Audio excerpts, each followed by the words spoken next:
Welcome to Buckets, coming to you live from the Tommy John's home studio. My name's Matt Moore. I'm the senior NBA writer for the Action Network. This is your Friday Best Bets episode. I got Bryan Fonseca and Jay Money on the Friday mixtape here on Buckets. Glad to have you with us. Make sure to check out youtube.com/the Action Network.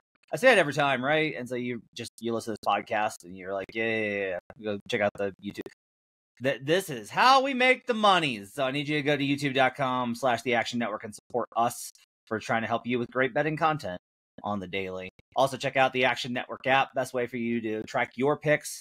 The pro subscription is going to get you all sorts of pro tools. There's all sorts of great stuff in there. Our props tool is upgraded this season.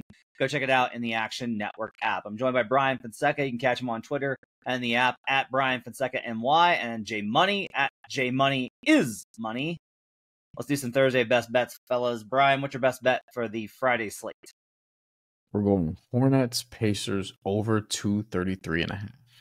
Bryan texted me and was like, am I crazy to take this? And I was like, it's a Pacers over. No. Jay, what's your best bet for Friday? I'm on the Heat first half plus 2.5. All right. I am going to go ahead and risk it, and I'm going to take the Cavaliers minus 4.5. This opened 4. I'm going to risk it versus the Warriors. I want to take a position on this, and I have an opinion, and I will bet that opinion in the marketplace. Let's do Bryan real quick. So I will tell you, as someone who's bet a lot of Hornets overs and lost a lot of money on them, has not gone great this season, Fonseca. So I'm curious why. Look, it's the Pacers. I get it, but what's your cap on why you want specifically in this game? You want the over for Pacers Hornets. That's really why, because it's the Pacers. Yeah. Because, I mean, if you look at, so the reason the Hornets, it makes sense why they haven't gotten a ton of overs so far this year, and I expect them to get more as the season progresses. But if you look at their competition, Houston could be respectable defensively. They did have an over, I think, against the Atlanta Hawks. That got to that 245 range. They put up 120. In that game. That was second game of the season. Under against Miami, that makes sense. And then they put up 138 against Toronto. And then other games where they didn't even break 110, which they haven't in 4 straight, was Boston at Minnesota, and then Detroit, which was just a weird one. So I feel like here against Indiana, this is a good spot for them. They're also at home. Indiana, again, is like just on fire offensively in terms of the pace and in terms of how many points they put up. But at the same time, Tyrese Halliburton hasn't fully come around yet. I think this is a decent spot for him to do that too. I think this is a game where we should see a lot of points. And Charlotte, I wouldn't look too much at their previous scoring numbers just because, like, if you lay out the competition game by game, the defenses, like, it kind of makes sense as to why they've had some struggles. Miles Bridges is expected to be out. He's expected to be reevaluated in a couple weeks, so that's of note there. But you know, I think the offense will come around in this game, and we should get points in a favorable matchup against the Pacers. That could be a lot of fun and could be really up and down in this game. You mentioned Miles Bridges, who should not be in the NBA. Just want to go ahead and say that one more time. The offense is equally as good when he is on the floor as when he's off. It's 110.0 versus 110.8. It's 0.8 points per 100 possessions when he's off the floor. I guess it's like 0.8. I shouldn't ignore that. That's actually almost a point. That's significant. So it's a little bit worse there, but get this, on defense, the Hornets are 6.6 points worse without Bridges defensively. So that leans in your favor as well. That said, Hornets overs are 2-6 this season. You mentioned the teams that they've played. I want to go through this real quick. All right, they opened versus the Rockets. They wind up minus 0.75. Against the expected team total. They go 9.5 over versus the Hawks because Hawks. Then it's Heat minus 2.25. They go over by 22.5 versus the Raptors because the Raptors are garbage. Then the Celtics minus 2.5, Celtics minus 7.5, Wolves minus 14.5, Pistons minus 2.75. So you're right that basically they have, like, the Pistons aren't a great defense, but they're fine. Like, they're middle of the pack. Yeah, they play hard too. That helps. And so what you kind of have here is, like, it does bend to your thing, which is, hey, versus bad defenses, they put up numbers and they go way under versus good defenses. They definitely do seem like a swing team there. I don't mind it just from their pace. They are settling more into a LaMelo pace, and the more that they play that style, like you're just pace wise, this is likely to be at least 124, 120, and then you're coasting.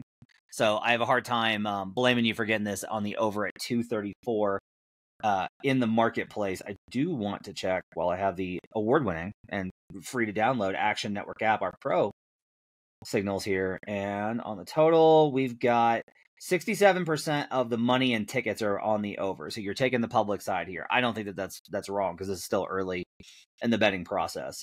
Indiana is taking sharp money on the spread. That's interesting. Okay, I don't mind it. I'm not crazy about it, but I don't mind it. Jay Money, let's go to actually, Jay, I want to get your thoughts. What do you think about the Hornets? Just give me what do you think about the Hornets this year? I like the Hornets. I'm glad they got that win versus the Pistons, that little buzzer beater there. I do need the Hornets to make the I did not. I have the Pistons team total over, and I was on Detroit in that game. So fuck that game. Thanks. But go ahead. Depending on what number you got, you could have got the Pistons plus 1.5 early. But I need the Hornets to make the play-in tournament. Obviously, the injuries to their centers are not ideal. They don't really have a ton of size down low, so that does bode well for your over there. And the Pacers don't really have a ton of size as well. So I do think the Hornets will start to string together some wins. They obviously need Miles Bridges. They obviously need Nick Richards as well, and still missing Mark Williams as well, man. So what's his name? Grant Williams can't be running the 5 out there. It just can't happen. So they are lacking center play right now, but I just feel like as long as they have LaMelo Ball out there, they're going to have a chance to win on a night-to-night basis. This is going to be a perfect team to take, like when they're getting double digits, things like that, when they're full healthy. They're just a scrappy team to where they might not win too many games, but they can definitely keep it close, like they did in both games versus the Celtics as well. So I'm still excited about the Hornets. It's still early in the season, but I definitely hope that the market keeps kind of undervalue them. With Josh Green on the floor for 134 minutes, they're giving him a 125.8 defensive rating and scoring 109. Woof. It's there's been he's supposed to be a defensive guy. Matt, as you know, I have overs on the Hornets, so I took them over win total. I have them 35 wins plus, so kind of need them to start winning more games. Long 3 season. and 5 though, we'll take it. It's a long season. I mean, 3 and 5. I will also say 3 and 5, and those numbers are going to have been nuked by the Celtics. So right. All right, Jay, I have the numbers ready, but I'll go ahead and let you do it. Why do you like Heat first half? Yeah, we have to follow the patterns, man. The Heat came out. They've been playing really well in the first half. It's that third quarter that's really been plaguing them, which they might. Obviously, this game is in altitude, so I wouldn't be surprised if they melted in the second half again. But I actually expect them to have a lead in the first half of this game. Obviously, they're always going to hate the Nuggets. Anytime you hold back from get held back from winning a championship, you're going to remember that team in your nightmares forever. But let's look at the numbers here. The Heat are the sixth best first. They have the sixth best first half margin in the NBA at plus 6.4, and they're actually good on the road as well. But if you look at the Nuggets, this team has a -5 margin in the first half as well. So they're down by average of 5 points in the first half. You look at against the spread, the Heat are the number 4. They're the 4th best team in the NBA in the first half against the spread. They're 4-1 against the spread and 2-0 against the spread in the first half on the road as well. Whereas you look at the Nuggets, like I say, somewhat towards the bottom of the league, 3rd worst in the league at 1-5 against the spread in the first half. Even in the last game where they came back and won versus the Thunder, they were still down in the first half of that game. So I think the Nuggets' pathway to win this game is the Heat running out of gas in the altitude, possibly getting them in the third quarter, or where the Heat have been horrible, or even just second half period. But I think the first half is all Miami Heat here. I like them plus the points. I like them on the money line. I think they can come out and try and build a lead. They are finally healthy, fully healthy as well, which we know that the Nuggets are not. I know Russell Westbrook looked good. I know that Jamal Murray could come back as well, so this number could possibly get even larger. But I hope that Murray comes back in this particular game because Russ, he kind of looked good at this as the starter there. So I like the Heat here in the first half. This is where they've been strong all season. They hadn't been able to put it together for the full 48. So I'll just take them in the first 24 in this one, going with one of the best first half teams versus one of the worst. So give me the Heat here in the first half, plus 2.5 with the little Jay Money sprinkle on the money line as well. Yeah, I will. I'll wait to see. Murray will probably get ruled in for this one. I hope so. It's been almost a week in protocol, and I agree with you that that's a reason to play Miami. I'll tell you on this for sure. You're actually behind on the numbers. Heat are 6-1 first half, and the Nuggets are 1-7 first half. One of the reasons from a game flow perspective on this one. So this was the model for the last 2 years. The Nuggets come out in the first quarter and they absolutely murder you with the best starting unit in the NBA. They just would fucking kill you right off the gate and you're already in a hole. Then the second unit would come in and it was the second unit with Jokic, and they would either hold steady or expand the lead. So even if the starters struggled, sometimes the Nuggets would struggle early in that first quarter and then actually increase the lead by the time, or take the lead and expand it by the time the first quarter ended, because Jokic with the bench was so good, in part because Christian Brown was part of that group. Well, Christian Brown's now with the starters, and so you have this huge drop-off. Now, that first quarter second unit is not good. So when it's Jokic and the mixed starter bench, that one has really struggled. And they have gone from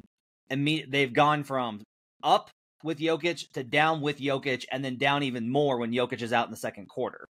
And that bench is so horrible with Dario Saric now unplayable alongside DeAndre that you have these big deficits that they have to crawl out of at the end of the first half. Then Malone goes into halftime and basically is like, all right, that guy's in, that guy's out, let's play zone. Like, he's making a lot of halftime adjustments and they're getting better. End of third quarter and fourth quarter, they're very good. And so this is like, I actually, I might do this for a play here. I think I want Heat first half, full Nuggets game. full game. That's I was usually looking at that too.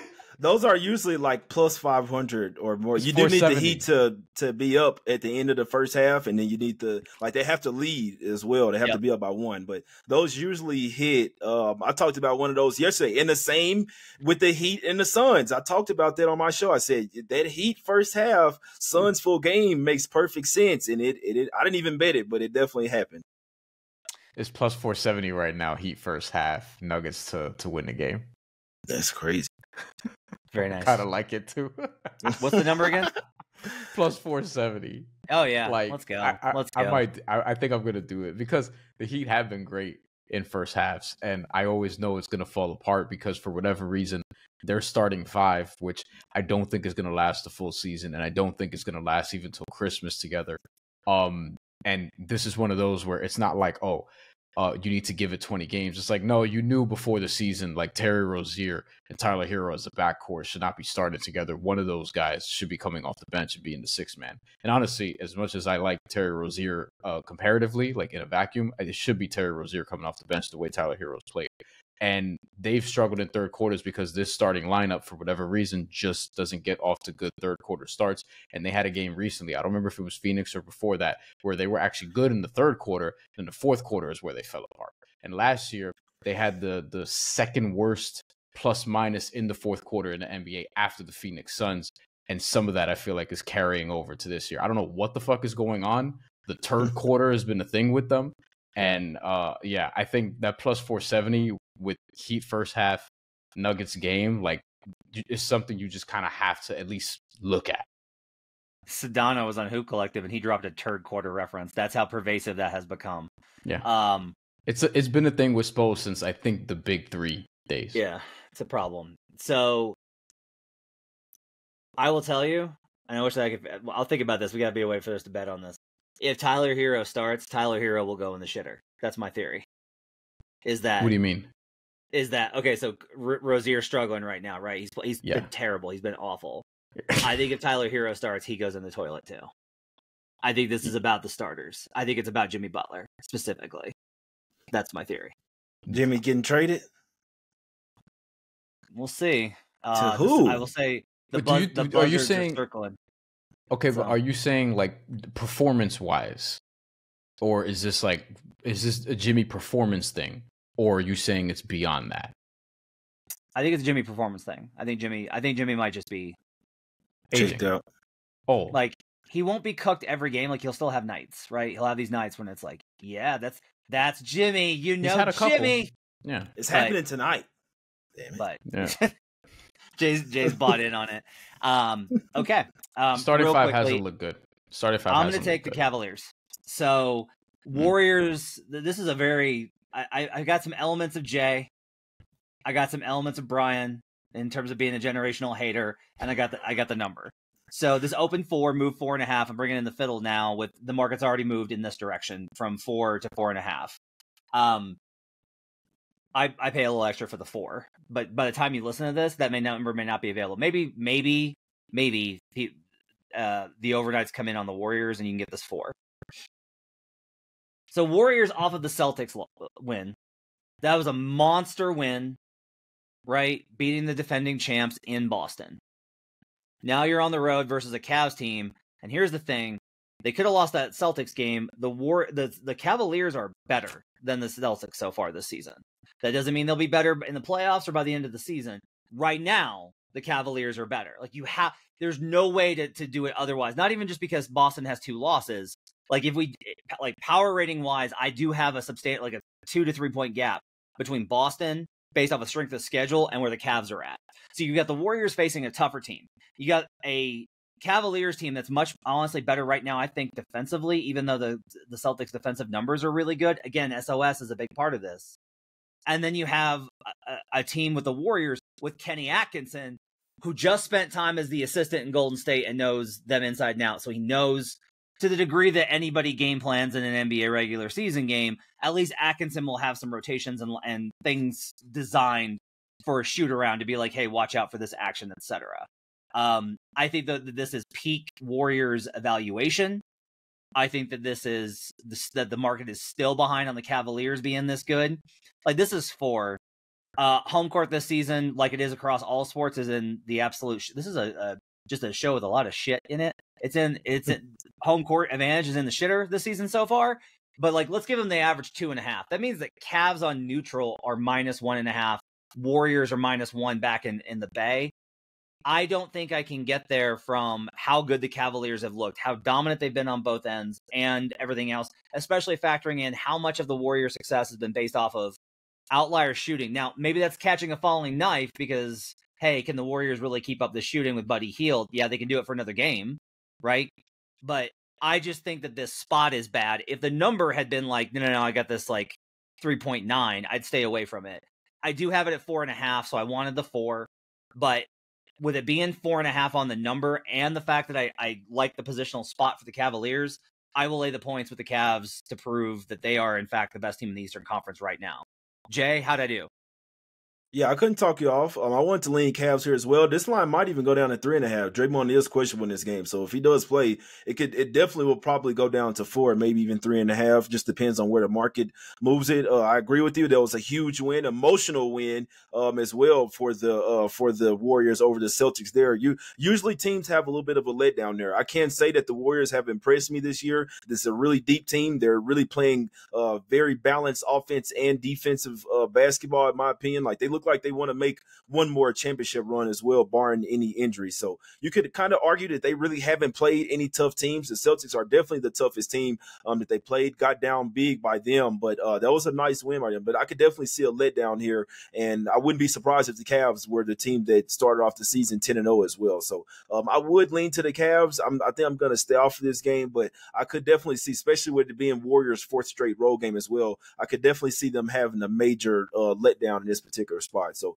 and the Cavs beat them twice last year as well. You could argue that they're definitely much better coach team this year as well. So, Cavs are looking also very balanced. It's going to be a great game to watch. Brian, any thoughts on this one?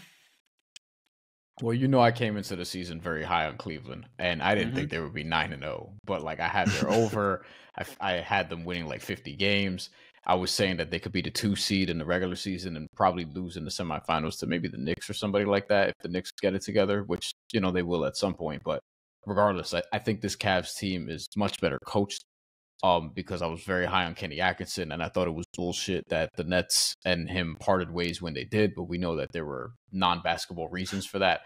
And he turned down the Charlotte Hornets job at one point, which turned out at the time to be the right move because of the experience he ended up getting with Golden State ever since. And then he gets a very good job here with the team that I think is going to win a playoff series this year. And maybe even a second one, depending on how things go. So, I mean, this is one where like I'm a little nervous about it just because, I mean, is Cleveland really going to be 10-0? But they are a better team than the Warriors, and they're at home. Like, it just comes down to that. So, it's a tough one for me. But I think this Cleveland team is really, really good. And I think Golden State is going to be obviously better now because they're going to have Steph Curry. But it's a tough one for me. There'll be a spot next week to hit Cavs, I think, to fade them. I just don't think this is it. Like, the conversation, the Cavs aren't leading every podcast. Yeah, but like, here's the thing. So Saturday they're home against Brooklyn. So back to back, but home against Brooklyn, and then it's at Chicago, at Philly, home against Chicago, home against Charlotte. Oh, they're definitely losing one of those. 100%. No, man, you gotta get away from the idea of good teams being the one to beat them. Yeah, and then they're in Boston on November 19th. So you figure by then they'll have their loss. It's just hard to like. It would probably be this one, if any, but I don't like. It's going to be one of these stupid games. Maybe the second game or the first game against the Bulls, and then like they'll split those two. But like at some point they have to lose. But this is a great game also. Like in terms of just pure basketball, like Cavs have just been so much fun to watch, and I'm glad. Mm-hmm. All right, it's got to do it for Buckets. Thanks for joining us. Appreciate you guys being with us. Have yourselves a great weekend. We'll be back with you on Monday with the Future Jays. Actually, they're doing that show solo because I'm at Nuggets Mavericks that night. Make sure to download the Action Network app, subscribe, and check us out at youtube.com/The Action Network. My thanks to David Payne, who I made stay up too late because I was watching Bengals Ravens. I apologize to David. My thanks to Brady and the video crew getting this up at youtube.com/The Action Network. Fuck the Ravens, by the way, for not covering in that game. I hope you guys have a great night. We'll see you guys again next time. Till then, let's get buckets.